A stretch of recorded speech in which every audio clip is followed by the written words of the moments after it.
Why do 70% of serious complaints turn into absurd conversations?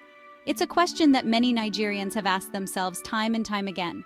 The police force, meant to be the bastion of justice and protection, often turns into a theater of the absurd. So, this Nigerian girl goes to report a rape case at a police station. Serious situation, right?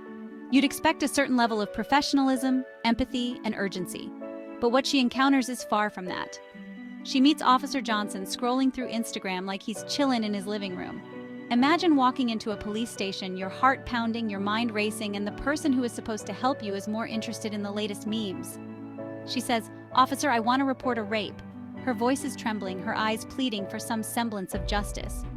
His face lights up, not with concern, but like someone just brought him jollof rice.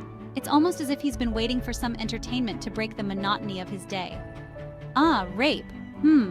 Oh yeah, madam, sit down. Let me ask you some questions." He says this with a casualness that is both shocking and infuriating.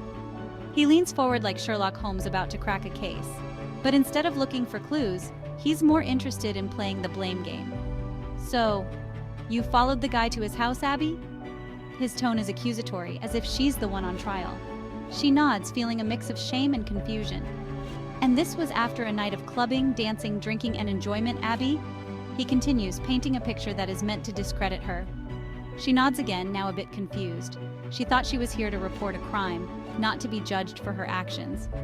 "Okay, so after all that fun, you enter his house at 3 a.m., took a bath, wore his t-shirt?" His questions are loaded, designed to make her feel guilty. "And laid on his bed to sleep?" he asks, as if this is the most damning piece of evidence. She's like, "Yes, but that doesn't mean..." She tries to explain, but her words are cut short. Officer Johnson interrupts, shaking his head. My sister, you're wicked-o." His tone is almost playful, as if he's scolding a child. "How can you do all that and still expect the boy to behave like Pastor Adeboye?" he asks, invoking the name of a well-known pastor to make his point. "Smelling fresh like imperial leather soap at 3 a.m. and you expect him not to touch you?" His words are dripping with sarcasm. "Ah, madam, not temptation you carry come-o," he exclaims, as if this is the most obvious conclusion. She's just sitting there like, "Officer, but that doesn't mean he should rape me." Her frustration is palpable, but it falls on deaf ears. But Johnson? He no day hear that one. He's already made up his mind. "Haba, madam. You invited the devil to breakfast and you're surprised he chopped your bread?" His metaphors are colorful, but they do nothing to address the gravity of the situation. "Even me, I'm trying to control myself just hearing the story, Seth." He laughs as if this is all a big joke. At that point, she just gets up and walks out, realizing that in Nigeria, even the police have turned to moral judges. Her hope for justice is shattered.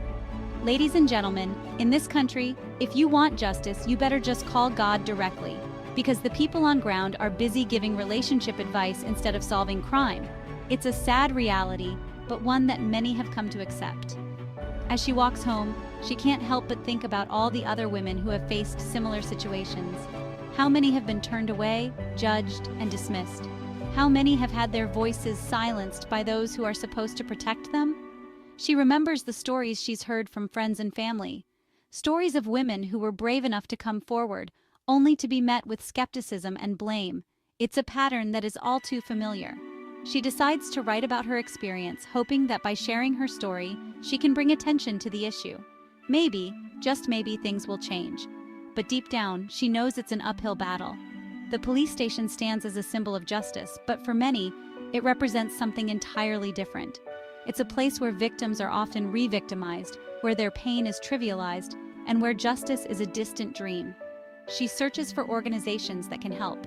NGOs, support groups, anyone who will listen and take her seriously.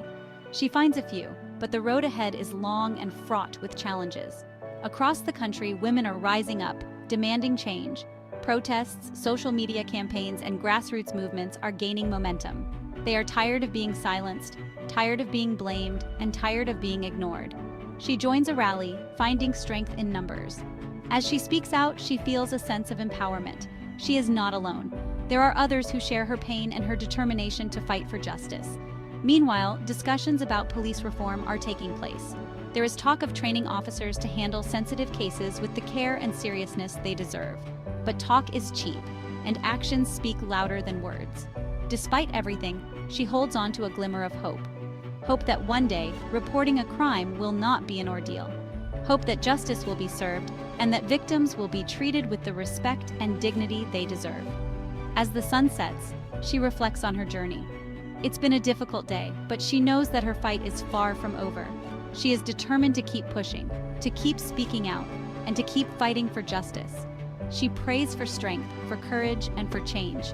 And as she closes her eyes, she makes a promise to herself. She will not be silenced. She will continue to fight, not just for herself, but for all the women who have been wronged. Together, they are stronger. Together, they will make a difference. And together, they will ensure that justice is not just a word, but a reality for all.